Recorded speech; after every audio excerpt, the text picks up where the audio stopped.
Assalamualaikum warahmatullahi wabarakatuh. Pernahkah kamu membayangkan, seorang pria miskin yang hanya menjaga minimarket di tanah asing, tiba-tiba harus memilih antara nyawanya, atau menyelamatkan dua wanita yang diburu oleh masa lalunya sendiri? Jeritan malam, luka batin, dan bayangan maut menyatu dalam takdir yang tak pernah ia duga.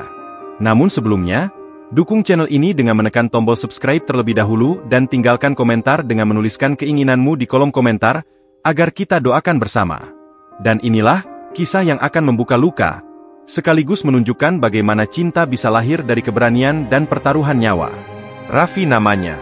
Seorang pemuda asal Indramayu, berusia 25 tahun, yang merantau ke Arab Saudi untuk mengadu nasib.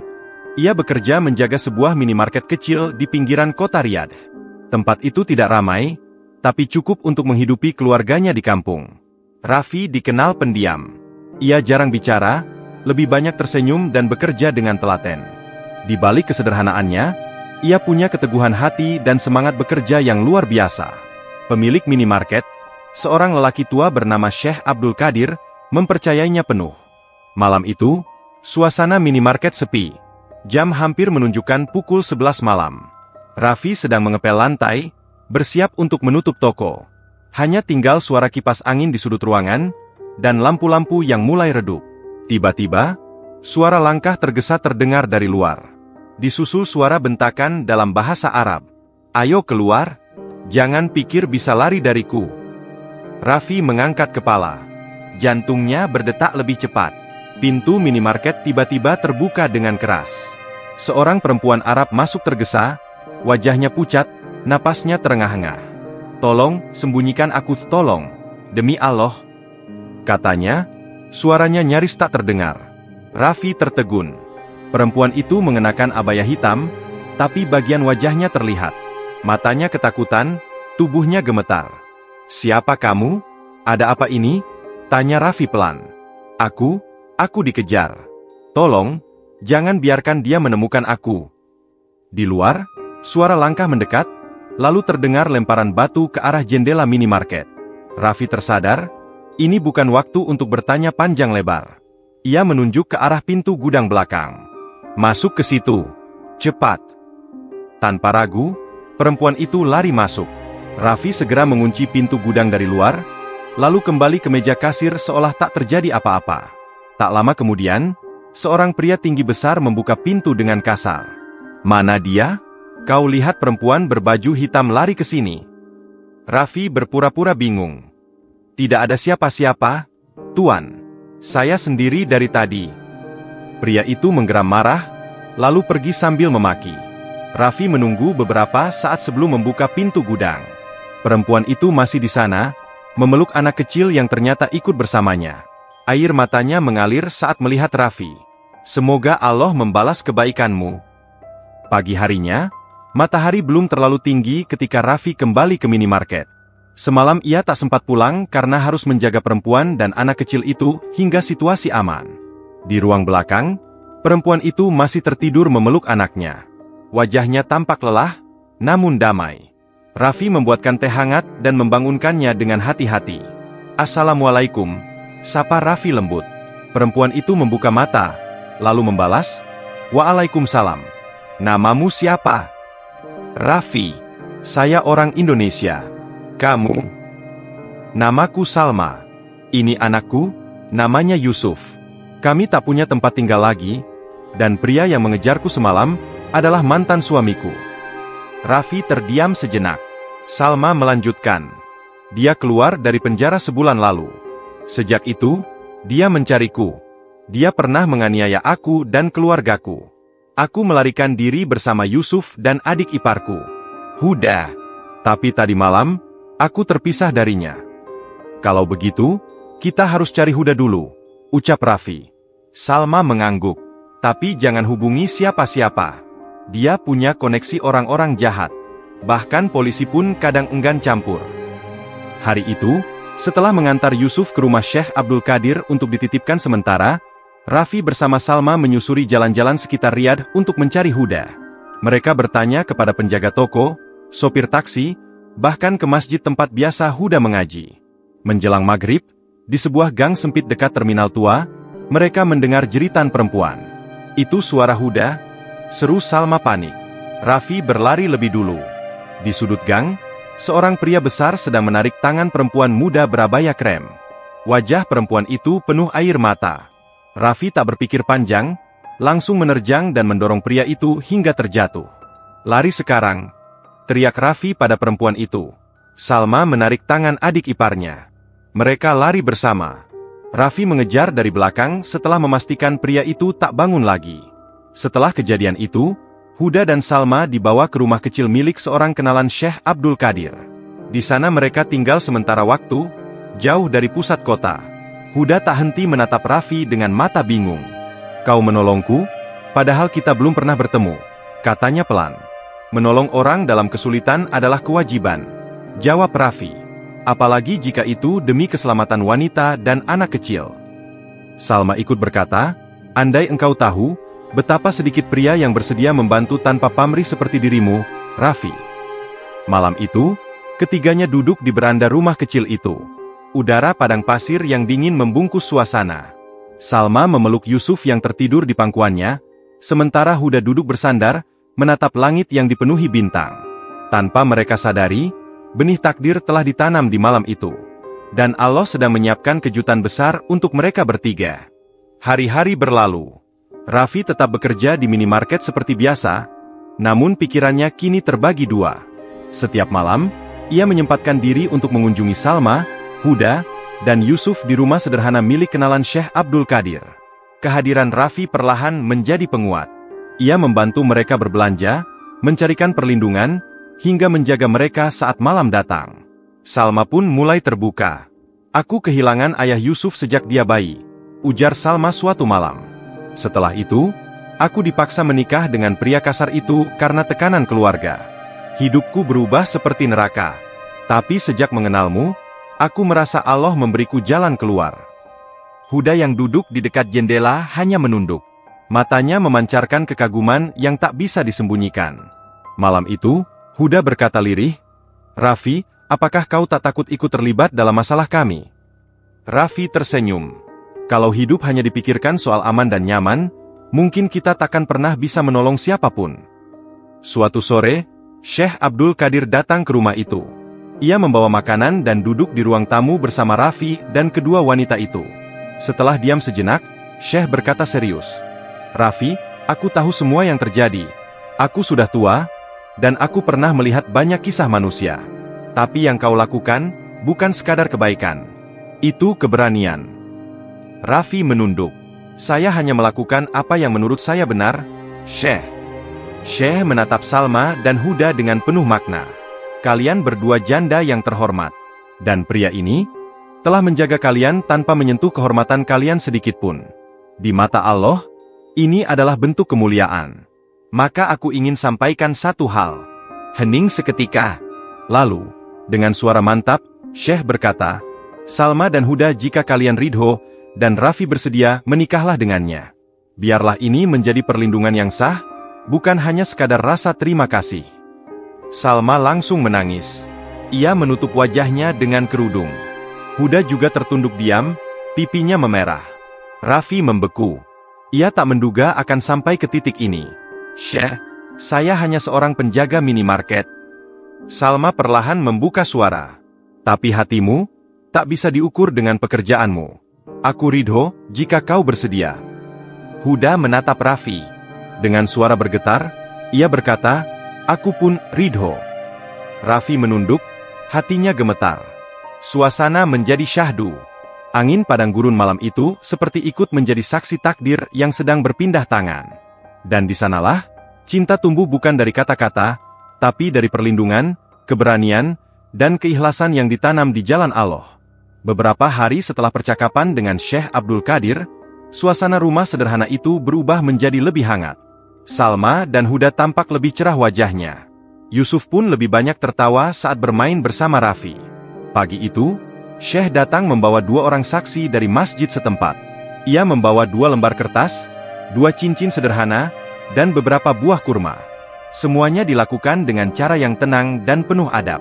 Di ruang tamu yang kecil itu, Syekh berdiri sebagai wali dari Salma dan Huda, Atas izin keluarga jauh yang telah menyerahkan urusan kepada beliau karena tak ingin terlibat dalam bahaya mantan suami Salma. Raffi duduk bersila. Wajahnya tenang, meski sorot matanya menyimpan rasa haru. Ia menatap kedua wanita yang kini duduk berjajar, menunduk dalam diam. Syekh Abdul Qadir membuka dengan khutbah nikah yang ringkas, lalu bertanya, "Raffi bin Marwan, apakah engkau bersedia menikahi Salma binti Abdullah dengan mahar 50 rial dan seperangkat alat sholat?" "Saya bersedia karena Allah," jawab Raffi mantap. Kemudian Syekh bertanya lagi, "Dan apakah engkau bersedia menikahi Huda binti Umar dengan mahar yang sama, serta menjaga keduanya dalam kebaikan dan agama?" Raffi menatap Huda yang tersenyum pelan, lalu menjawab, "Saya bersedia karena Allah." Dengan dua kalimat ijab kabul yang menggetarkan hati, Raffi kini resmi menjadi suami dari dua wanita yang pernah ia selamatkan. Tak ada pesta megah, tak ada sorak-sorai. Tapi langit hari itu terasa lebih teduh, seolah ikut merestui janji suci yang baru saja diucapkan. Salma mendekati Raffi dan berkata lirih, "Semoga rumah tangga ini menjadi sakinah. Aku tak menuntut banyak, hanya ingin rasa aman bersamamu." Huda menyusul, suaranya pelan namun tegas, "Dan aku ingin menjadi istri yang menenangkan hatimu, bukan menambah beban." Raffi mengangguk. "Aku pun akan berusaha menjadi suami yang adil dan bertanggung jawab. Semoga Allah memudahkan." Malamnya, mereka bertiga duduk di luar rumah, menatap bintang-bintang yang menghiasi langit Riyadh. Yusuf tertidur di pangkuan ibunya, sementara Huda menyandarkan kepala di bahu Salma. Raffi membaca tasbih di tangannya. Dalam hati, ia berbisik, "Ya Allah, aku datang ke negeri ini dengan niat bekerja. Tapi kau berikan lebih dari yang aku minta. Maka jadikanlah aku orang yang tak lalai dalam bersyukur." Dan sejak malam itu, kehidupan Raffi berubah. Ia bukan lagi hanya penjaga minimarket. Ia kini adalah pemimpin kecil bagi dua wanita yang telah Allah titipkan padanya. Setelah akad nikah yang sederhana, kehidupan Raffi bersama Salma dan Huda berjalan tenang. Mereka tinggal di rumah kecil yang sebelumnya hanya tempat perlindungan sementara, kini menjadi rumah tangga yang hangat. Raffi tetap bekerja di minimarket, meski kini ia selalu pulang lebih awal demi keluarga kecilnya. Setiap pagi, ia menyiapkan sarapan sederhana. Kadang Salma yang memasak, kadang Huda yang menyiapkan teh dan kurma. Suasana rumah itu menjadi seperti surga kecil di tengah kota asing. Namun, ketenangan itu tak berlangsung lama. Suatu sore, saat Raffi baru saja pulang kerja, ia melihat Huda berdiri di depan pintu dengan wajah tegang. "Ada seseorang tadi bertanya tentangmu dan Salma di toko sebelah," kata Huda pelan. "Dia menyebut nama mantan suami kakakku." Raffi menatap Huda tajam. "Kau yakin?" Huda mengangguk. Orangnya tinggi, berjenggot, dan membawa foto. Raffi segera masuk dan mengunci semua pintu. Salma yang sedang memandikan Yusuf langsung keluar begitu mendengar suara. "Ada apa?" Mungkin dia kembali mencari kita," jawab Raffi. Hari itu juga, Raffi mendatangi Syekh Abdul Qadir. Mereka berbicara lama di ruang belakang minimarket. Kalau benar orang itu kembali, dan masih membawa niat buruk, maka ini bukan hanya tentang kalian lagi. Ini sudah menyangkut keselamatan semua yang ada di sekitar kalian, ujar Syekh tegas. Raffi menunduk. "Apa yang harus saya lakukan, Syekh?" Syekh memandangnya lekat-lekat. "Kadang, kebaikan memang diuji, tapi jangan pernah menyerah. Aku akan hubungi beberapa saudara yang bisa membantumu. Tapi kau harus bersiap, mungkin kau harus melindungi keluargamu lagi, dengan cara yang lebih tegas." Malamnya, Raffi tak bisa tidur. Ia duduk di depan rumah, memandangi langit. Huda keluar diam-diam, membawa selimut untuknya. "Masuklah, udara dingin," ucap Huda pelan. "Aku hanya sedang berpikir, bagaimana bisa seseorang yang sudah menyakiti, tak pernah puas menyebar luka." Huda duduk di sebelah Raffi. "Kau tahu, kadang aku pikir, mungkin Allah menyatukan kita bukan hanya untuk saling menguatkan, tapi juga saling menyembuhkan." Raffi menoleh padanya. "Dan aku akan melindungi kalian, sampai kapanpun." Huda menunduk. "Kami percaya. Dan karena itulah kami ridho menjadi istrimu." Tiba-tiba, terdengar suara mobil berhenti di kejauhan. Lampu menyala, menyinari jalan sempit menuju rumah. Raffi berdiri. Huda ikut bangkit. "Aku rasa, ujian itu datang lebih cepat dari yang kita duga." Lampu mobil menyinari dinding rumah sederhana mereka. Mesin masih menyala, tapi tak ada seorang pun keluar. Raffi berdiri di ambang pintu. Ia menatap tajam ke arah jalan. Di balik tirai, Salma memeluk Yusuf yang mulai terbangun. Huda berdiri di belakang Raffi, menggenggam tasbih sambil berzikir lirih. Beberapa menit kemudian, dua pria turun dari mobil. Yang satu bertubuh besar dengan sorot mata tajam. Yang satu lagi tampak lebih muda, tapi membawa tongkat besi di tangan. Pria bertubuh besar itu melangkah pelan, lalu berteriak, "Salma, keluar kau. Aku tahu kau di dalam." Suara itu langsung membuat Salma menutup mulut dengan tangan. Tubuhnya gemetar. Itu suara yang tak pernah ingin ia dengar lagi. Raffi menarik napas panjang, lalu maju beberapa langkah. "Pergi dari sini. Tempat ini bukan untuk orang sepertimu." Pria itu tertawa sinis. "Jadi ini penjaga toko itu? Kau pikir bisa sembunyikan mereka dariku? Hah?" Raffi tetap tenang. "Kau sudah bercerai. Kau tak punya hak apapun atas Salma dan Huda. Dan jika kau berani menyentuh mereka lagi, kau akan berhadapan dengan hukum, dan dengan aku." "Aku tidak butuh hukum. Aku butuh kehormatanku kembali," teriak pria itu.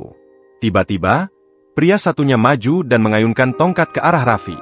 Tapi Raffi sigap. Ia menangkap tongkat itu dan memutar balik, menjatuhkan lawannya ke tanah. Pria bertubuh besar itu langsung maju dan meninju Raffi. Perkelahian pecah.